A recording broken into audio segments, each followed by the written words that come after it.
کاستاریکا با سواحل عجیب و حیرت انگیزش چشمها را به خود خیره میکنه.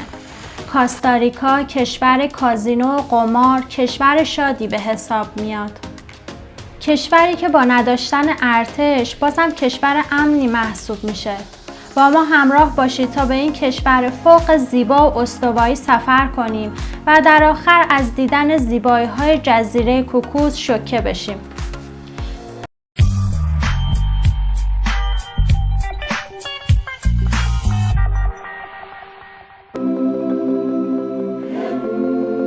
جمهوری کاستاریکا کشوری واقع در آمریکای مرکزیه. پایتخت این کشور شهر سانخوزه که جمعیتش 5,110,000 نفره. 40% از مردم سفیدپوست و 31% دورگه سفید و سرخپوست و بقیه از دیگر نژادها هستند. مساحت کاستاریکا 51,100 کیلومتر مربع، یعنی از اهواز هم کمی کوچکتره. این کشور از بخش شمال با نیکاراگوئه و از سمت جنوب هم با پاناما همسایه. در شرق این کشور دریای کارائیب و در غرب هم اقیانوس آرام قرار داره. آمارها نشون میده که کاستاریکا یکی از بهترین کشورهاییه که توسط گروه زیادی از مردم مورد بازدید قرار گرفته. کاستاریکا دارای زمستانهای زیباییه و بارندگی زیادی هم تو اون دیده میشه. رطوبت توی این کشور زیاده. اینجا کشوری زیبا با سواحل اعجاب انگیزه. سواحل خیره کننده و سرسبز هستند و در این مناطق خبری از ساختمان‌های بلند نیست و اکثر خانه‌ها یک طبقه یا نهایتاً 2 طبقه هستند. به همین خاطر به سواحل یک طبقه هم معروفه.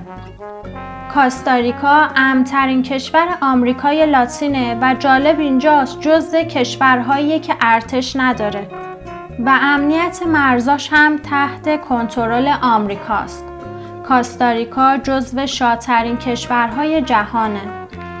اگه ویدیو السالوادور رو دیده باشی میدونی که السالوادور کشور ناامنیه که مردم نارضایتی‌های از مشکلات اقتصادی دارن. لینکش رو این بالا قرار میدم، حتما ببین. در آمریکای مرکزی و جنوبی هم نارضایتی‌های ناشی از مشکلات اقتصادی دیده میشه. ولی کاستاریکا تونست اقتصاد خودش رو رونق بده و جزو شادترین و امن‌ترین کشورها قرار بگیره. کاستاریکا به معنای ساحل ثروتمنده. کاستاریکا از سال 1821 از اسپانیا مستقل شد و سال 1940 هم از جمهوری فدرال آمریکای مرکزی اعلام استقلال کرد.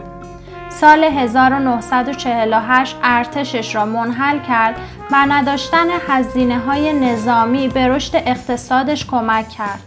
زبان رسمی این مردم هم اسپانیاییه. اگه تا اینجای ویدیو رو دوست داشتی، برای حمایت از ما ویدیو رو لایک کن. اینجا کشور کازینو هاست. توی این کشور قمار و فحشا آزاده و دولت کاری به این موارد نداره.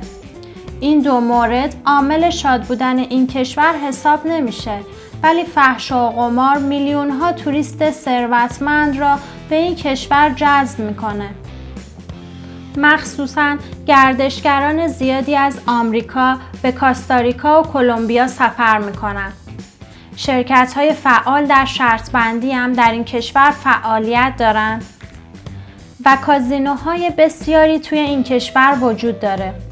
کاستاریکا تنها کشوریه که به افراد مست هم اجازه رانندگی میده و پلیس کاری به اونها نداره. توی این کشور هم تفریحات شبانه وجود داره و اکثرا خونگرم هستن و راحت میتونید باهاشون رابطه برقرار کنید. اینجا اگه پول خرج کنید میتونید بهترین سرگرمی ها رو داشته باشید. این کشور با آبشارها و جنگل‌های زیبا و سواحل اعجاب انگیز و مردم شادش حتی افراد میانسال از اروپا، آمریکا و کانادا را هم برای اقامت زندگی دوباره به این کشور جذب میکنه. آموزش در این کشور رایگانه. و از نظر سواد خوندن و نوشتن در صدر کشورهای آمریکای لاتین قرار گرفته. البته که توی این کشور هم مثل بقیه کشورها معایبی وجود داره. 12% از جمعیت 5 میلیونی این کشور بیکار هستند که برای یک کشور رقم بالایی حساب میشه.